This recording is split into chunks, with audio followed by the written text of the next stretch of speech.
So dear students, आज के video में हम लोग बात करेंगे components of Indian financial system. Indian financial system किन किन चीज़ों से मिल के बना है। बहुत ही इंपॉर्टेंट वीडियो है, इसकी रेलेवेंस बहुत ज़्यादा है। इसको ठंडे दिमाग से हम लोग समझते हैं इंडियन फाइनेंशियल सिस्टम के क्या पार्ट्स होते हैं। तो इंडियन फाइनेंशियल सिस्टम के 4-5 पार्ट्स हैं। मेजर इशूज़ अगर बात करें, फाइनेंशियल इंस्टीट्यूशंस, इसमें हम रखते हैं फाइनेंशियल मार्केट्स को, फाइनेंशियल इंस्ट्रूमेंट्स को, फाइनेंशियल रेगुलेटर्स को और फाइनेंशियल सर्विसेज को। अब हम बात करते हैं फाइनेंशियल इंस्टीट्यूशन क्या होते हैं।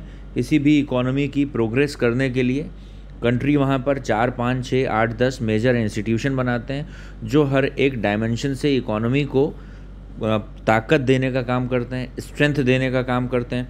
तो इंडिया में फाइनेंशियल इंस्टीट्यूशन मेजर कौन कौन है, चलिए उस पर नज़र एक बार हम लोग देख लेते हैं कि इंडिया के मेजर फाइनेंशियल इंस्टीट्यूशंस कौन कौन से हैं। तो उसमें हमारे पास है बैंकिंग सेक्टर का रेगुलेटर है आरबीआई, इंडस्ट्रीज़ को लोन देने के लिए है industrial finance corporation of India, housing को प्रमोट करने के लिए है नेशनल हाउसिंग बोर्ड, फिर एक्सपोर्ट क्रेडिट गारंटी कॉरपोरेशन है, ये एक्सपोर्ट को प्रमोट करने के लिए है, एक्सपोर्टर और इम्पोर्टर को लोन देने के लिए है एग्जिम बैंक, और हमारे स्टॉक मार्केट को रेगुलेट करने के लिए सेबी। तो इनको हम मुख्य रूप से क्या बोलते हैं, ये हमारे मेजर फाइनेंशियल इंस्टीट्यूशन हो गए। फिर इसके बाद अगर हम और आगे प्रोसीड करें तो फाइनेंशियल सिस्टम में और कंपोनेंट्स होते हैं। फाइनेंशियल मार्केट, इसके ऊपर अलग से भी वीडियो करेंगे। फाइनेंशियल मार्केट में हम क्या क्या रखते हैं, कैपिटल मार्केट हो गया, मनी मार्केट हो गया, थोड़ा और इसके एडवांस लेवल होते हैं डेरिवेटिव मार्केट हो गया। अब डेरिवेटिव एक नया टर्म है, इसका मीनिंग क्या होगा इसको अभी हम लोग आगे समझेंगे एक नए वीडियो में। तो फाइनेंशियल मार्केट में कैपिटल मार्केट हो गया, मनी मार्केट हो गया, इनको रखते हैं। फाइनेंशियल इंस्ट्रूमेंट में वो इंस्ट्रूमेंट्स जिनके थ्रू हम फाइनेंस में डील करते हैं, चाहे वो शेयर्स हो, चाहे डिबेंचर्स हों, चाहे वो बॉन्ड हों, चाहे वो अगर हम मनी मार्केट में बात करें तो शॉर्ट टर्म इंस्ट्रूमेंट्स डील करे जाते हैं जिसमें कॉमर्शियल पेपर होता है, पब्लिक डिपॉजिट को भी रख सकते हैं, ट्रेजरी बिल को भी रख सकते हैं। तो फाइनेंशियल इंस्ट्रूमेंट का मतलब जिनके थ्रू फाइनेंस में डील करते हैं। फाइनेंशियल रेगुलेटर की बात करें तो यहाँ पे कुछ फाइनेंशियल इंस्टीट्यूशन से मिलती जुलती बात है, लेकिन फाइनेंशियल रेगुलेटर का मतलब हो गया जो हमारे इकोनॉमी को रेगुलेट करते हैं। चलिए हम लोग देखते हैं इंडिया में मेजर फाइनेंशियल रेगुलेटर कौन कौन से हैं।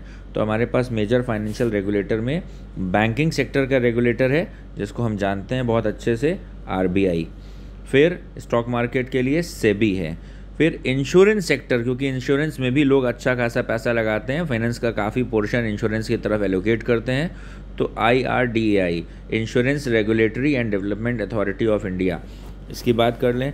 इनफैक्ट डेरिवेटिव मार्केट होता है, फ्यूचर मार्केट बोलते हैं, जिसमें जैसे शेयर्स आप अभी खरीदते हो तो जिसमें फ्यूचर के सौदे करे जाते हैं उसको बोलते हैं डेरिवेटिव मार्केट। तो उसके लिए है forward market commission of India FMC। इसके अलावा लोग अपने पेंशन फंड में पैसा लगाते हैं, तो पेंशन फंड में पैसा लगाते हैं तो उसके लिए भी हमारे पास है, उसको हम बोलते हैं pension fund regulatory and development authority PFRDA। तो ये मेजर हमारे पास फाइनेंशियल इंस्टीट्यूशंस हो गए और फाइनेंशियल रेगुलेटर्स हो गए।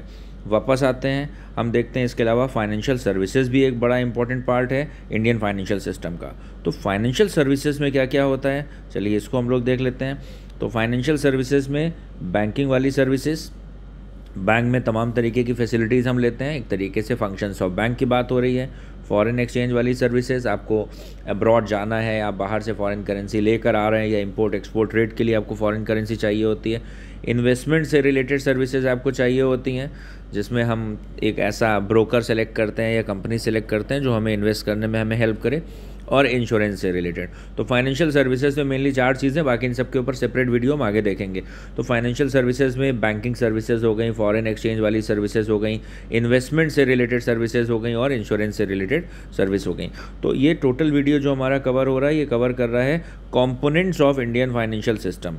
इंडियन फाइनेंशियल सिस्टम के मेजर कंपोनेंट्स कौन कौन से हैं उसकी अगर हम बात करें तो उसमें एक है हमारे पास financial institutions, financial market, capital market, money market, फिर financial instruments, shares, debentures, bond, treasury bill, commercial paper, financial sector के रेगुलेटर जैसे आरबीआई हो गया, तो इंश्योरेंस के लिए IRDAI हो गया, तो इनको बोलते हैं फाइनेंशियल सेक्टर के रेगुलेटर, और फाइनेंशियल सर्विसेज मतलब बैंकिंग वाली सर्विसेज हो गई, इन्वेस्टमेंट वाली सर्विसेज हो गई, इंश्योरेंस वाली सर्विसेज हो गई। ये पांचों कंपोनेंट्स मिलाकर किसी कंट्री के फाइनेंशियल सिस्टम को कॉन्स्टिट्यूट करते हैं। तो इस वीडियो के लिए इतना ही है, बाकी इन सबको हम और डिटेल में कवर करेंगे और इन सबको कहीं ना कहीं आप नोट करते रहिएगा। Thank you for watching this video. God bless.